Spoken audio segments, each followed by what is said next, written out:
More than 5,000 acres of modern Boston sit on land that did not exist in 1630. More manufactured ground than any other American city has ever built for itself.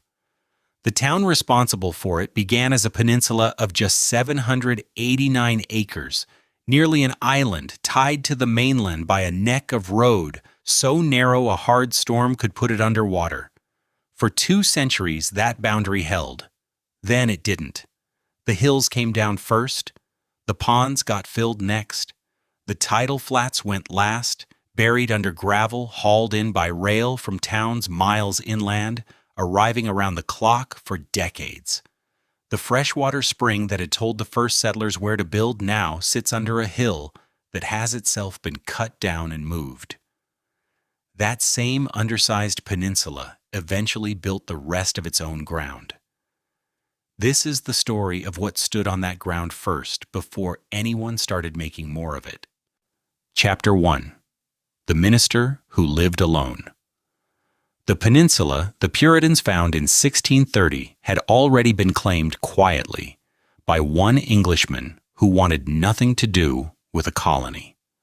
Shawmut was a huddle of low hills, wrapped almost entirely by tidal water, its only landward connection a narrow spit of marsh grass and sand that residents would later call Boston Neck, a road so thin that a hard spring tide could put it underwater. At the foot of what settlers would eventually name Beacon Hill ran a freshwater spring, clean and constant, the kind of resource that decided where colonies survived and where they starved. William Blackston had found all of it 7 years before anyone else arrived, and had simply stayed. William Blackston was an English-born clergyman who had left a Cambridge pulpit and the Church of England for a patch of hillside on the edge of an unmapped continent. He arrived on the peninsula in 1623 when it had no other English residents at all, and for the next several years he kept it that way by choice, clearing an orchard on the southern slope and assembling a library large enough that visitors later remarked on it. Several hundred volumes, an improbable cargo for a man living alone in a bark hut. He fished, he read, he preached to no one. 5 years passed this way, uninterrupted. A solitude that ended the summer a fleet of 11 ships appeared in the harbor. John Winthrop was an English-born lawyer and lord of a Suffolk manor, who had spent 2 decades managing tenants and rents before deciding that England no longer had room for men of his religious conviction. He arrived at Massachusetts Bay in the summer of 1630 at the head of some 700 to 1,000 Puritan settlers, when the colony he had been elected to govern existed only as a royal charter and a handful of overloaded ships. The fleet's first camp, at Charlestown across the water from Blackston's hillside, went bad almost immediately. The wells ran brackish and thin. Fever moved through the tents within weeks. Men and women who had crossed an ocean for religious liberty were dying of bad water in sight of land that had none of the problem. On September 7, 1630, Blackston rowed across that water to Isaac Johnson, one of the expedition's most respected men, and told him plainly what Charlestown lacked and Shawmut had, a spring that never failed. The letter survives. It reads less like hospitality than like a transaction, an invitation from the peninsula's only resident to strangers. He had every reason to keep out. Johnson and the others crossed within weeks and did not look back. Johnson himself barely lived to see it. On September 30th, 1630, in one of his final acts before his death, he gave the new settlement its name, Boston, after the town in Lincolnshire so many of them had sailed from. What Blackston had invited in, he could not govern for long. The settlement that took his spring organized itself not as a neighborhood of equals, but as a company of the visibly godly. Voting, holding office, and shaping the laws everyone else had to obey were privileges reserved for members in full standing of the church. Dissent was not debated. It was removed. Roger Williams was banished in 1635 for arguing that church and state should be kept apart. Anne Hutchinson was banished in 1638, tried by the colony's ministers for holding religious meetings in her own home and reasoning too independently about grace. Smaller disputes were settled more directly in public view on the common, where the stocks and the whipping post stood within sight of the meeting-house door. Blackstone watched this arrangement take shape for 5 years and then decided he had seen enough. In 1635, he sold most of his land to the town he had helped bring into existence, kept a small piece for himself, and left for the wilderness that would become Rhode Island, reportedly telling his neighbors that he had crossed an ocean to escape the Lord Bishops and had no intention of living under the Lord Brethren. The orchard remained. The spring remained. The books went with him. What the village built next, in the years right after his departure, had nothing to do with wharves or streets. Before Boston paved a single road, it opened a school. Chapter 2. The School Before the Street. On April 23, 1635, the town meeting voted to found a school. There was no building yet, no fixed schoolhouse, only an agreement among the town's leading men to underwrite a teacher out of their own subscriptions until the town could tax itself properly for the purpose. Boston Latin School. It would not carry that name for years, but the institution dates itself to this vote. Became the first public school on the continent founded to teach Latin and Greek to boys being prepared for the ministry or for a college that did not yet exist. Philemon Pourmort was its first master. The school met in whatever room could be found for it. The streets it would one day sit among had not been laid. A year later, the colony's general court went further and voted £400 toward a school or college, a sum larger than any the colony had yet appropriated for a single purpose that was not a fort. The site chosen was a marshy crossing point on the Charles River called Newtown, soon renamed Cambridge, in honor of the English university so many of the colony's ministers had attended. The college had no name of its own until 1638, when John Harvard, a Cambridge-educated minister who had arrived in Charlestown only the year before and was already dying of tuberculosis, left it half his estate, some £779, and his library of nearly 400 books. The General Court voted to name the college after him within months. First a school, then a college. A press followed within a generation. On April 24, 1704, John Campbell, Boston's postmaster, printed the first issue of the Boston Newsletter, a single sheet, government-sanctioned. Carried out along the same postal routes Campbell already ran. It was not the first newspaper attempted in the colonies. An earlier Boston paper had been suppressed by the governor after a single issue in 1690, but the newsletter kept publishing, week after week, and it made Boston the first town in English America with a newspaper that simply continued to exist. Printers, booksellers, and the sermon trade. Boston ministers' sermons, sold in pamphlet form by the thousands, grew up around the same presses, and for the better part of a century, Boston printed more of what the colonies read than any other town on the continent. None of this paid for itself. The money came from the sea, the way it would for as long as the town survived on the harbor it sat beside.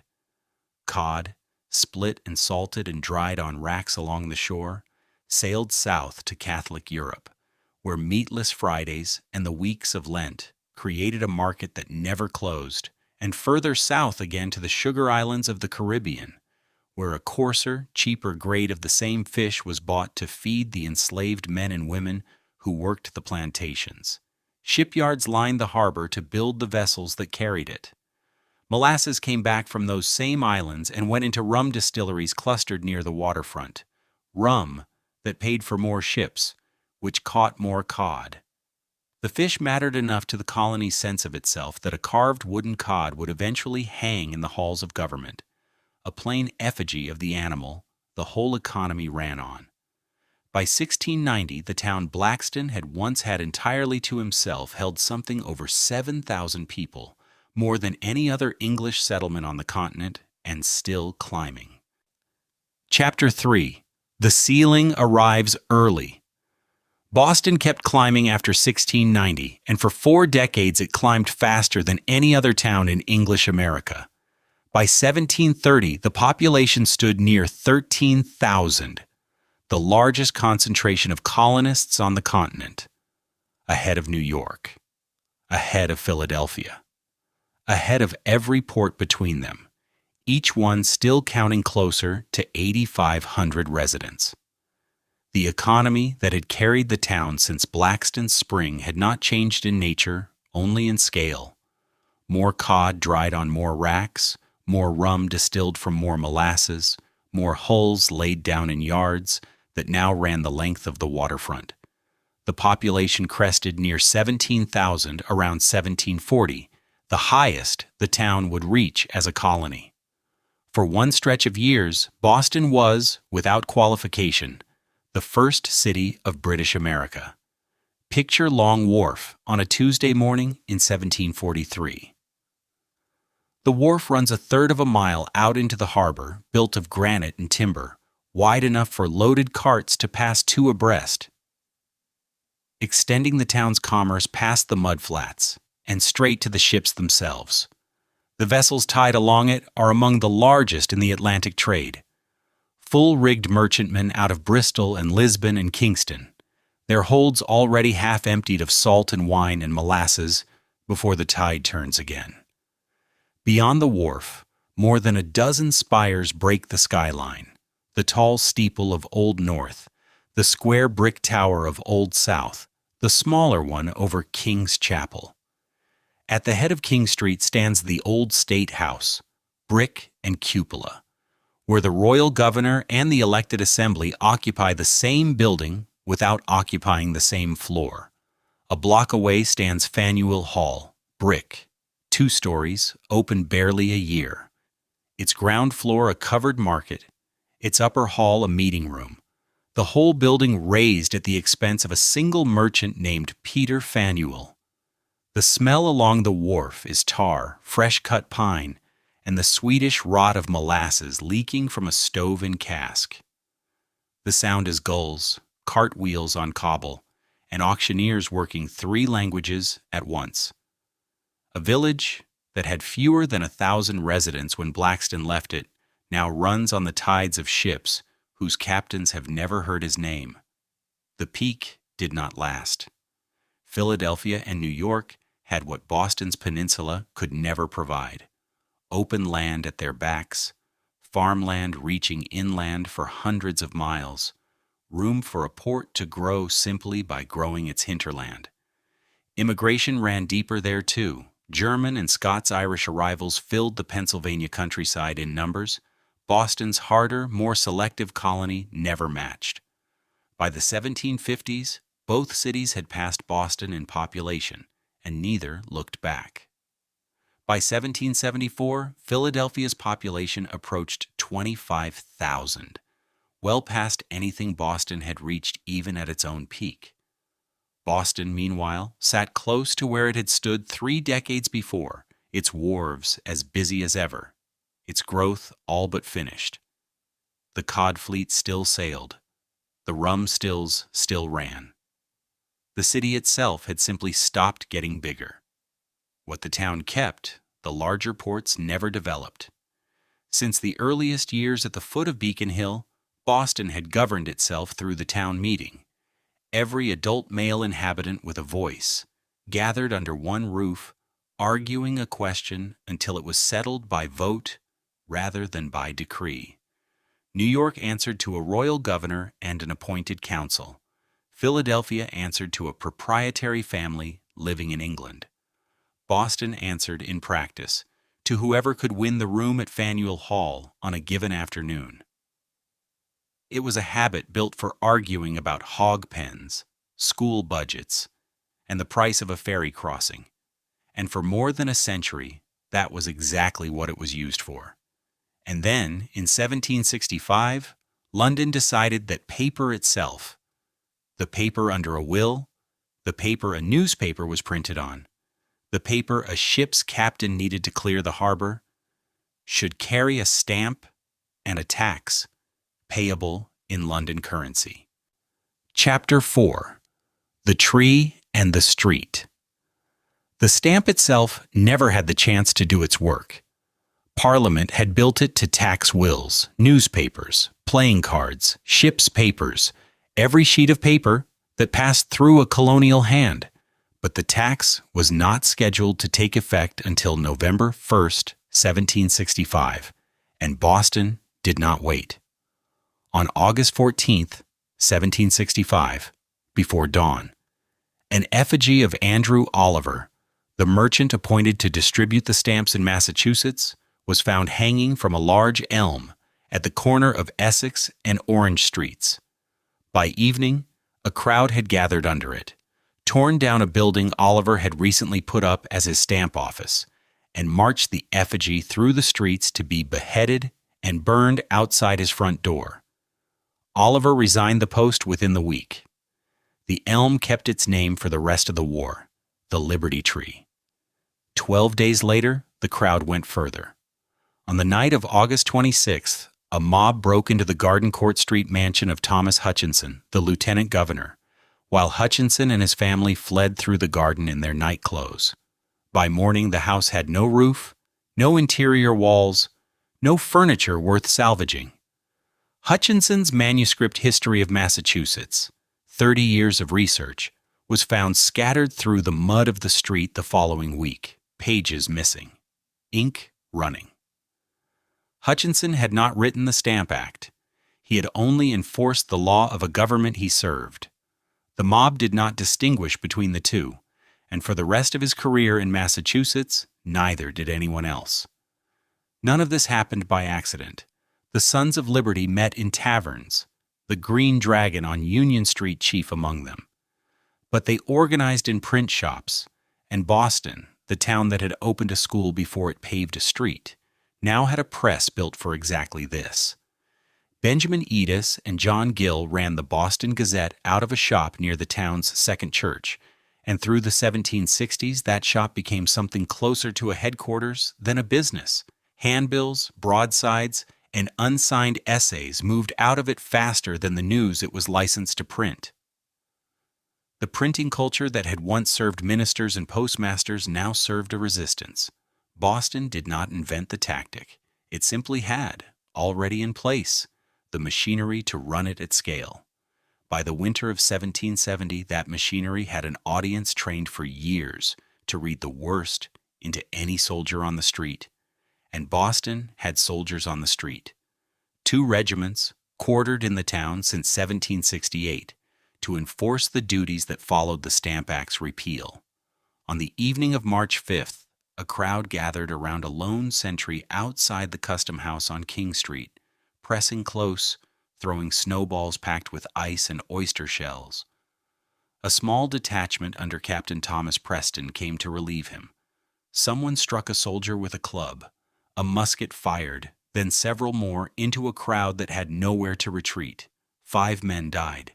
Crispus Attucks, a dock worker of African and native descent, fell first. Samuel Gray fell next. James Caldwell. Samuel Maverick, 17 years old. Patrick Carr, who lived 9 more days before the wound killed him too. Paul Revere engraved the scene within 3 weeks, working from a design by the young painter Henry Pelham, and titled it The Bloody Massacre. Eads and Gill ran it in the Boston Gazette. Copies reached Philadelphia, New York, and London before the spring was out. Soldiers in a neat firing line, a crowd of unarmed civilians, an officer's raised sword, none of it entirely accurate, all of it believed. It became one of the most effective pieces of political propaganda ever printed in a colony that had spent a century building the presses to print it. The soldiers stood trial that autumn. John Adams, a Boston lawyer with a growing practice and no evident sympathy for the Crown, agreed to defend them. 6 of the 8 were acquitted.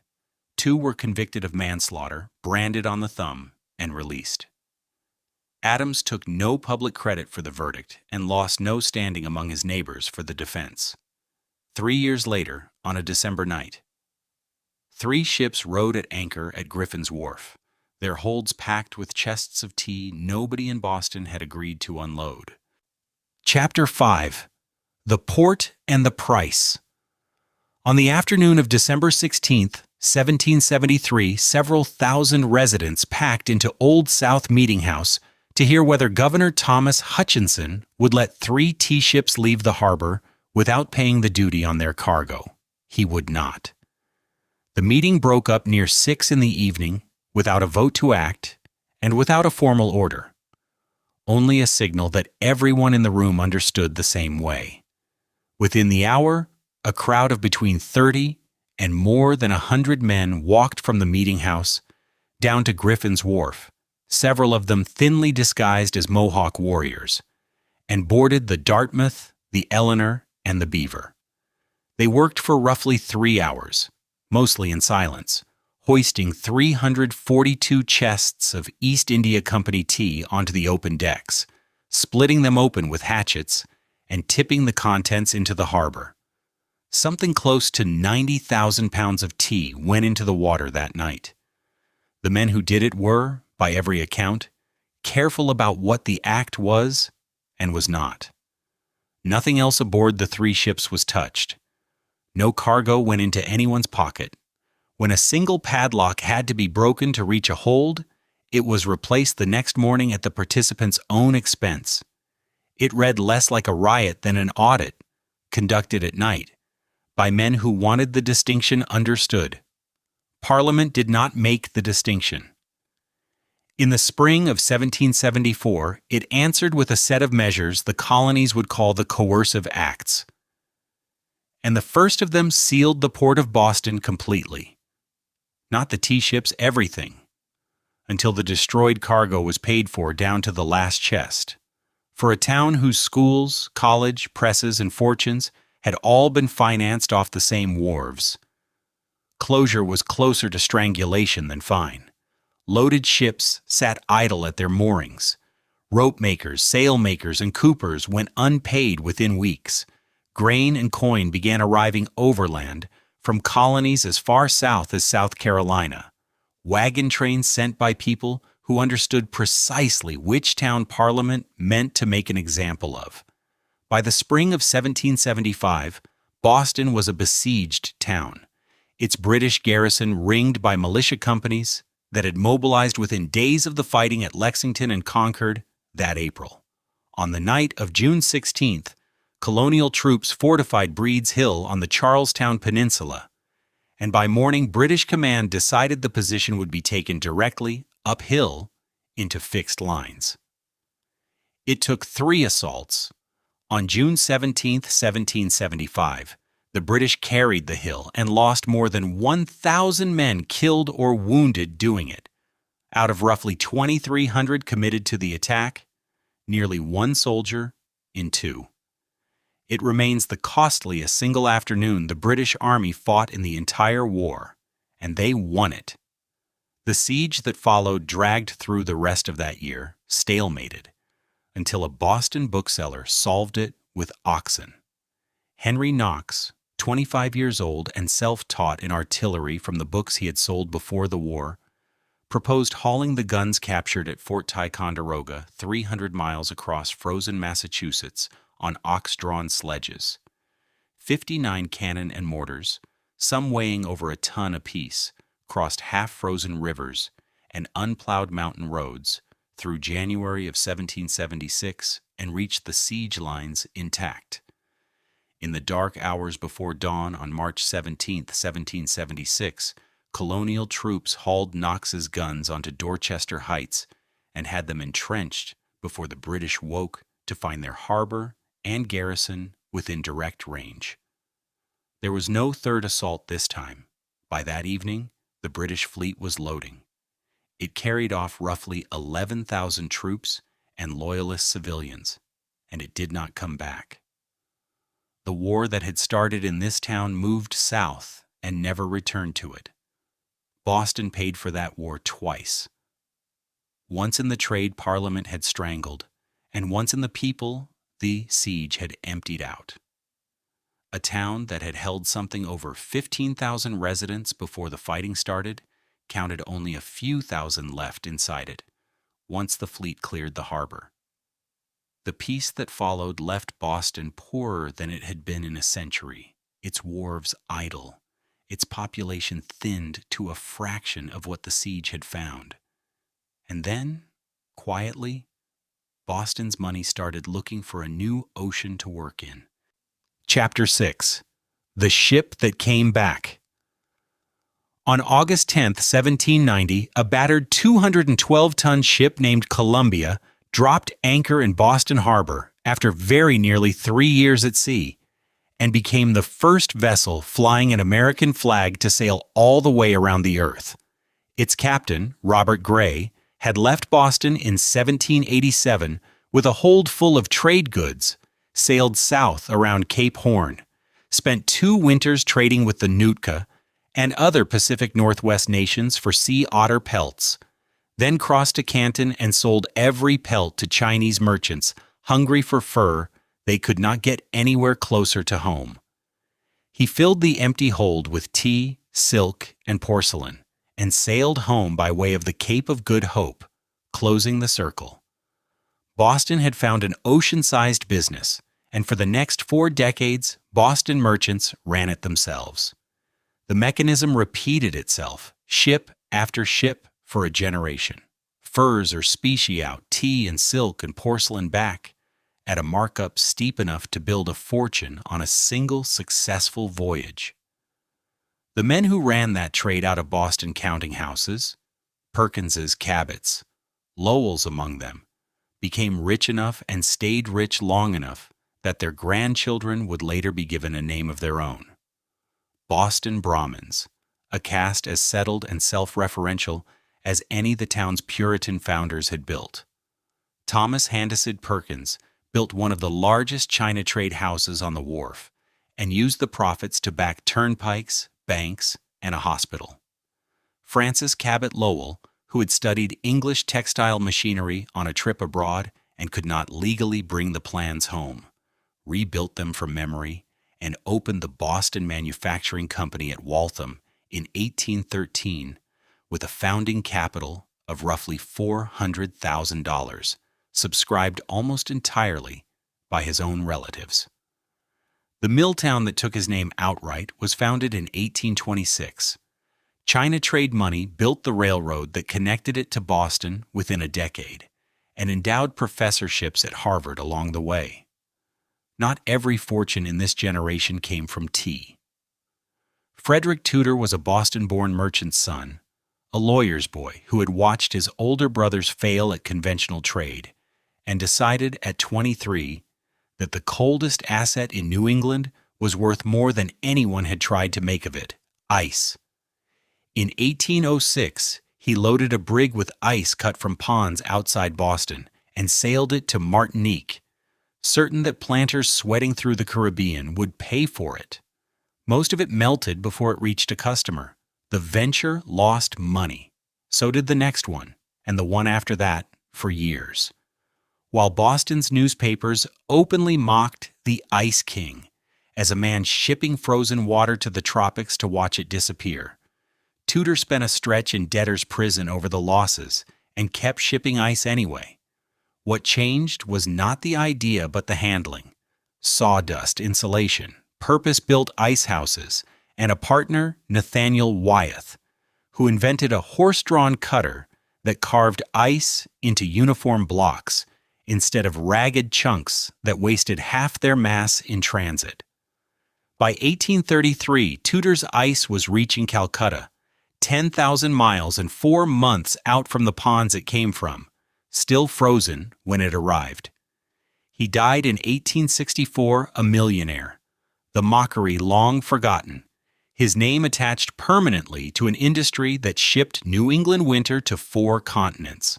All of that money needed somewhere to sit, and increasingly, it sat in granite. In 1826, the city opened Quincy Market behind Faneuil Hall, a market house cut entirely from granite hauled up from the quarries at Quincy, replacing the wooden stalls and mud lanes that had served the waterfront since the 17th century. Warehouses along the harbor went up in the same stone in the years that followed. Boston's wealth, which had arrived by ship as tea and fur, was now arriving by cart as rock. By then, the peninsula had nowhere left to put any of it. Boston's next move was not to build taller. It was to build outward into the harbor itself. Chapter 7. The Factory of Land. The peninsula had 3 hills worth naming before anyone started removing them. Boston's residents called the cluster the Tri-Mountain. Beacon Hill at the center, rising some 138 feet above the harbor, flanked by Mount Vernon on the west and Pemberton Hill on the east. All 3 had stood since before Blackstone's Orchard, longer than Winthrop's fleet had ridden at anchor offshore, longer than the town itself had carried a name. In the first years of the 19th century, proprietors who wanted flat, sellable lots began carting them away, wagon by wagon, and dumping the gravel into the tidal shallows on the peninsula's north edge, a stagnant inlet the town had dammed for grain mills back in the 17th century and had called, with the flat honesty of a working port, the Mill Pond. By 1828, the pond was gone, filled level with the street, and rows of brick houses stood where a hill's worth of dirt had gone into the water. Mount Vernon disappeared first. Pemberton Hill went next. Only Beacon Hill's stump remained, cropped low enough to carry a gilded dome instead of a summit. In 1822, the town formally became a city, with a mayor and a council in place of the meeting that had governed it since Winthrop's day.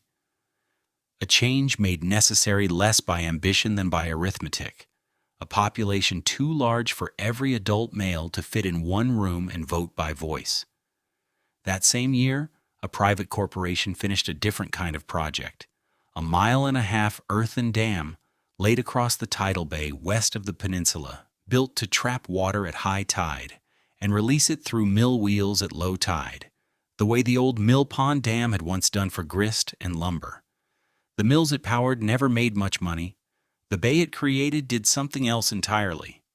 Cut off from the harbor's daily flush, the water behind the dam sat and stank, dropping to a skin of mud at every low tide, receiving the sewage of a city that had nowhere else to put it. By mid-century, the Back Bay was not scenery. It was a public health emergency with a name, and the name gave the city exactly the argument it needed to finish what the hills had started. In 1852, a state commission took up the question of what to do with the flats and answered it with the largest land-making scheme the century would produce: fill the entire bay, all of it, from the dam to the mainland. The work began in 1857. A specially graded rail line ran the gravel in from pits in Needham, 9 miles inland, where steam shovels, a machine barely a generation old, cut into hillsides that towns like Needham had, and Boston did not.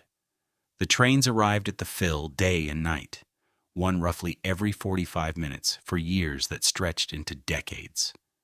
Where a single shovel load had once been a wagon's work, a train now moved it by the carload, and the bay filled inward from the dam, a block at a time, gravel first, then gas pipes and water mains, then streets laid out in a grid no colonial surveyor would have recognized. By the 1880s, the mud flats that had scandalized the Board of Health were a district of French-styled boulevards and bow-fronted brownstones. Commonwealth Avenue, running down the center of it wide enough for a promenade of trees, the old peninsula never had room to grow. The city that had measured itself in hundreds of acres now measured itself in thousands, roughly 3 times the ground it had started with. None of it had happened by itself. The men who moved that gravel, block after block, decade after decade, had not come to Boston looking for this work. They had come from somewhere else, for a reason that had nothing to do with landfill, and what brought them would shape the city they were building as much as the ground itself did. Chapter 8. The Excluded and the Fire. The men hauling gravel out of Needham had a reason for being in Boston that had nothing to do with landfill, And the reason began across an ocean in a failing crop. Between 1845 and 1852, 5 consecutive potato harvests failed in Ireland, and something close to 1 million people died of hunger and the fevers that followed it, while roughly 1 million more left the country outright. Boston sat closer to Irish ports than any other American city large enough to absorb them, and it absorbed disproportionately.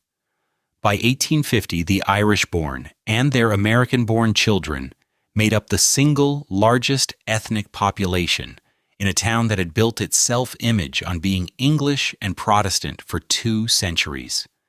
Tens of thousands crowded into the North End's old colonial row houses, subdivided until a dwelling built for 1 family held 6 or 8, and into Fort Hill, genteel a generation earlier, and becoming, block by block, some of the most densely packed ground in the country. The city's own health inspectors eventually counted the conditions: rooms with no window at all, rented below street level in cellars that took harbor water at every high tide, a single privy and pump serving more tenants than the inspectors had expected to find. Cholera moved through those cellars in 1849 faster than through any other section of the city. Typhus followed in leaner years. The mortality figures for Fort Hill and the North End through the 1850s ran well ahead of the rest of Boston's, and the rest of Boston understood precisely which residents those figures were counting. The signs went up in the same years. Help wanted. No Irish need apply.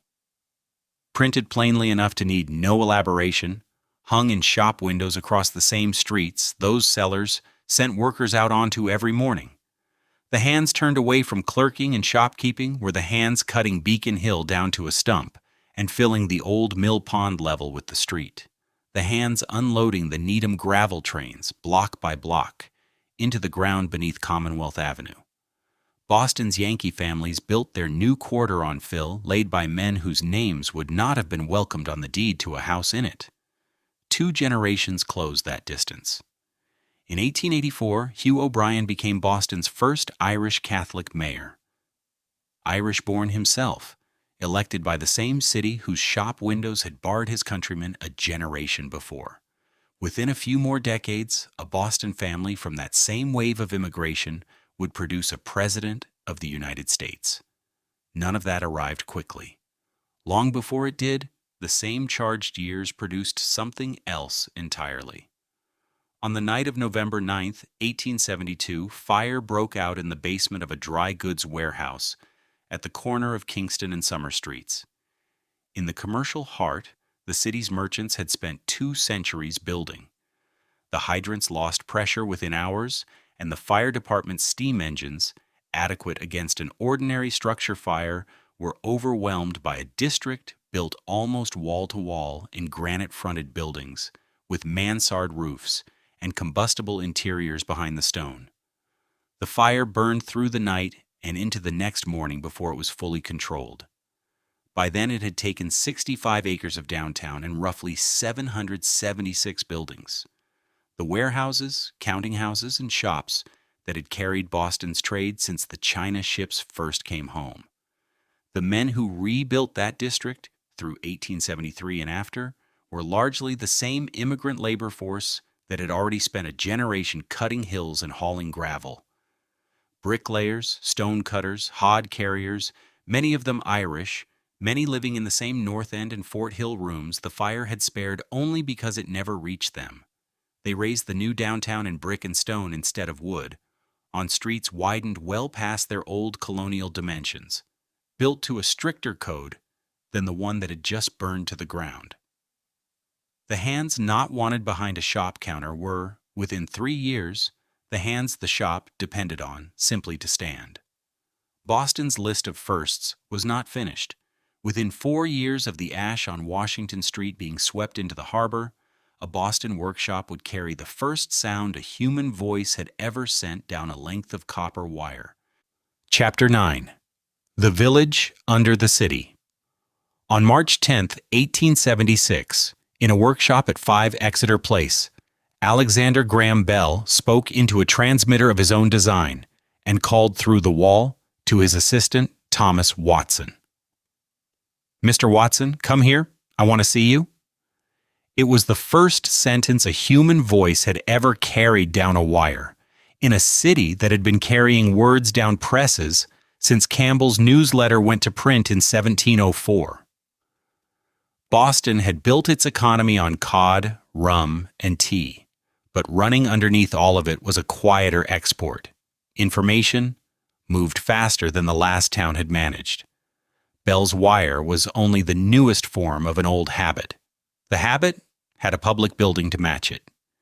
In 1848, the state legislature let Boston tax itself for a library, free to any resident who could read. The first large free municipal library the country had chartered. It opened its doors in 1854, already lending more volumes a year than most college libraries owned outright. By 1895, it had outgrown that building, and its replacement rose across Copley Square, a limestone hall by Charles Follen McKim, with 3 words cut over the bronze doors: "Free to all." The ground under Copley Square was, in 1895, barely 2 decades removed from tidal mud.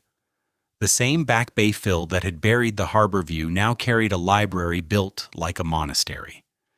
2 years later, Boston solved a problem of its own making. Streetcars packed downtown so densely by the 1890s that a rider could often walk the length of Tremont Street faster than a car could carry them. Choked by streets that had never been engineered as streets. They had widened out of colonial cowpaths and shoreline footpaths, never straightened.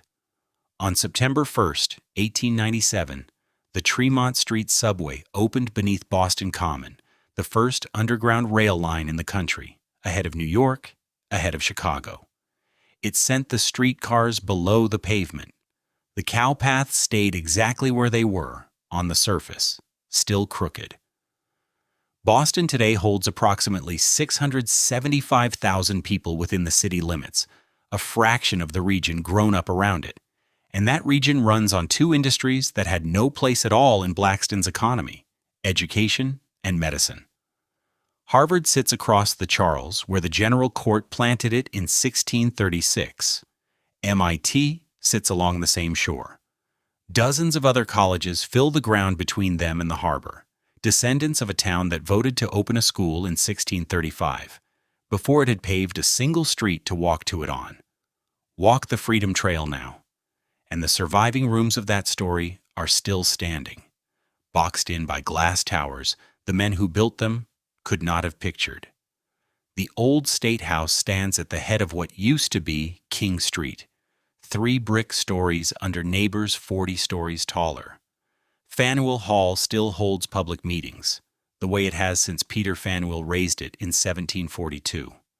The Old South Meeting House stands on Washington Street, the room where the tea vote was taken still intact enough to stand in. Boston Latin School, founded in that same 1635 vote, still teaches, the oldest public school in the country still open for business. Most of what surrounds those landmarks is not the town Blackston found. Back Bay, the seaport, and the financial district stand on the gravel Needham gave up more than a century ago. Engineers still monitor the wooden pilings under 19th century brownstones, because a pile left dry can rot within years. Set into the sidewalks of the financial district, blocks from the nearest wharf, are small bronze markers reading "This was the shoreline," mapped to where the water used to reach before Boston moved it back. The spring that decided everything, the one Blackston wrote to Isaac Johnson about in 1630, no longer runs at the surface. It sits somewhere under the reduced stump of Beacon Hill, buried under the same fill that was once the hill itself. The 789 acres Blackston had to himself in 1623 still exist, technically, as the high ground under the downtown, the only part of the city that was ever actually land. Everything past the shoreline markers was put there afterward. The rest of the city is standing on the harbor the Puritans crossed to reach it.